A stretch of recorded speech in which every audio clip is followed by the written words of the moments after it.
There comes a time in every car enthusiast's life when you just want a very fast and powerful car. Now, if you're like me, chances are you don't have that much money to spend on a brand new Dodge Hellcat or German super sedan, and you don't want to go through the hassle of building a car. You just want something from the factory that will get the job done and not have to finance your home to drive it. Now, there's many cars that can offer this, but one very important three-letter acronym comes to mind, and that's AMG. AMG offers many used car bargains, with some being an absolute steal, while others should definitely be avoided. The W211 E55 AMG is definitely a used car bargain, so if you're looking to live with one, here's a few quick tips about the ownership. This video will provide a few quick tips about owning an E55 for those that aren't familiar with this car, rather than a list of common problems to look out for. If you're interested in that, I'll leave links to videos in the description box below.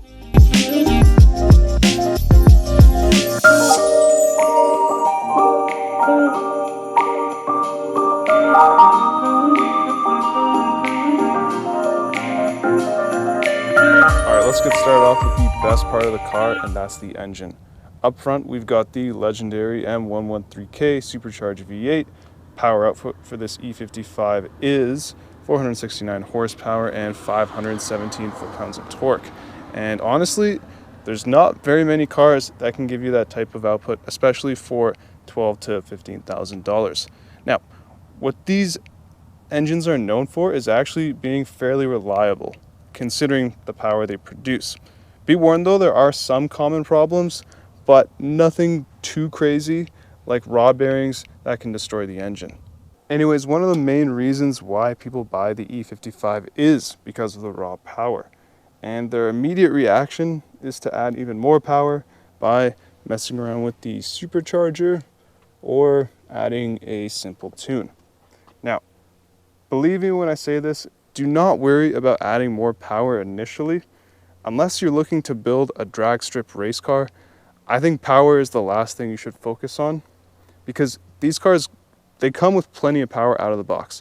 Instead, the first thing I would recommend to focus on is the cooling. These supercharged V8s produce a lot of heat, and they can definitely heat soak, especially after you do a few hard pulls on a hot and humid day like this. Now, this V8 comes with air-to-water intercooling, and this is all driven by an electric intercooler pump that's located down there. Now, you can't really see it from here, but the issue with this intercooler pump is that when it fails, the intake temps will skyrocket. And when looking at the cooling system, I definitely make sure that it's replaced with the updated Bosch unit. Another component that I would definitely recommend upgrading is the heat exchanger. And as you can see down there, that's where the heat exchanger is located. It's not really the biggest, so I definitely recommend checking out online from reputable vendors to get a bigger heat exchanger. Having a good heat exchanger is a must if you live in a hotter climate and you don't want to lose power after a few accelerations. Anyways, that's the basic idea of looking at the cooling system. If you want to even take it one step further, like let's say you want to take your E55 to the track, then maybe you can even look into installing an ice box. But that's honestly a little bit more hardcore. Once the cooling system is addressed, you can look at power mods, and honestly, there's so many power mods out there that can give you pretty decent gains. And if you even want to take it one step further, you can swap out the hardware, like put in a aftermarket supercharger and headers from a vendor like, let's say, WiseTech, and you can turn this engine into an absolute monster. Ooh, a bear. Now, like I said before, these M113K engines are actually fairly reliable. Mercedes upgraded the internals and they strengthened the heads, and they also lowered the compression ratio compared to the standard M113 V8. However, if you plan on going over 700 horsepower, then I definitely recommend upgrading the internals even further. Another thing you'll notice with these M113K V8s is that they're actually fairly simple engines. It's a big single overhead cam V8 with no variable valve timing, So while your fuel economy won't be the best, there's not too much that can go wrong with the engine. And if you're mechanically inclined, you won't really have an issue working on them. It looks like Mercedes had the enthusiast in mind when designing the M113K. For instance, doing an oil change and oil filter change is pretty straightforward. Right here, you simply put the oil, and the oil filter housing is right here, and it even lists the torque spec. And this is a lot easier compared to most cars of today where you have to go underneath the engine and change the oil filter.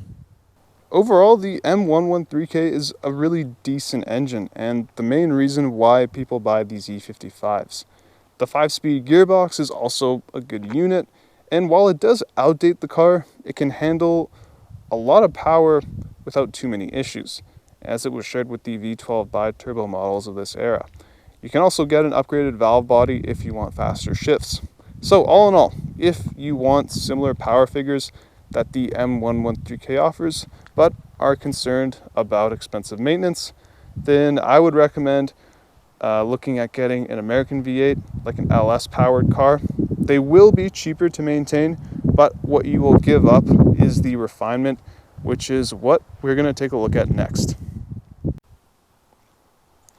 So, taking a look inside the interior, you're going to notice that Mercedes did a really good job when it comes to the overall quality of the build materials and the refinement.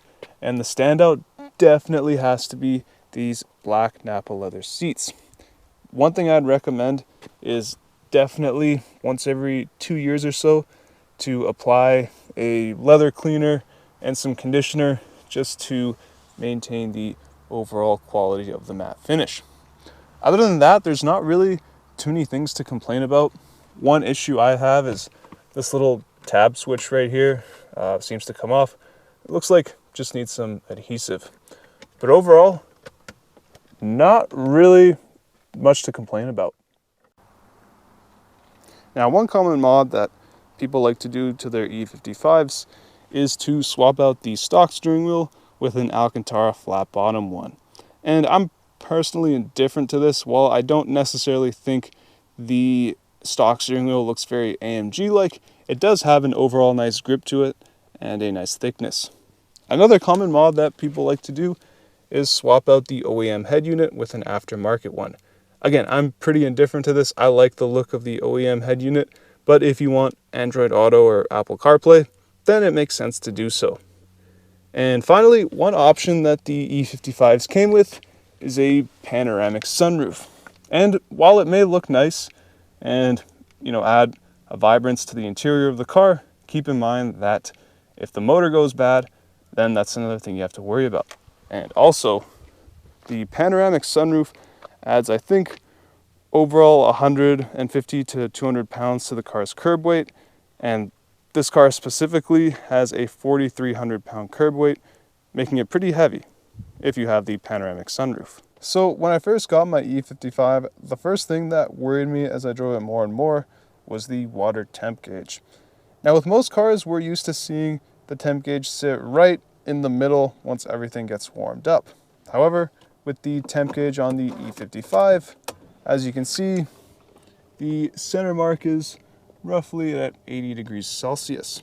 And when driving quite regularly, I noticed that it was going up to 100 degrees Celsius, especially when the car was stationary after a long drive. And after doing some research, I found out this was totally fine, as these Mercedes tend to run a bit hotter due to emission standards, and you'll see this in other AMGs as well. In fact, if you want the car to run cooler, you can definitely add a tune to make it do so. And most modern cars are running hotter and harder. Modern BMWs, for instance, have the center of their temp gauges sit at roughly 120 degrees Celsius, but they too run at about 100 to 110 degrees Celsius. Other than that, this car drives just as it's expected. It's meant for long distance autobahn cruising and crossing continents at record speeds. What it's not meant for is back road canyon driving or tracking it, at least not in its stock form. For that, I'd recommend going for a sports car like a Corvette or a Porsche.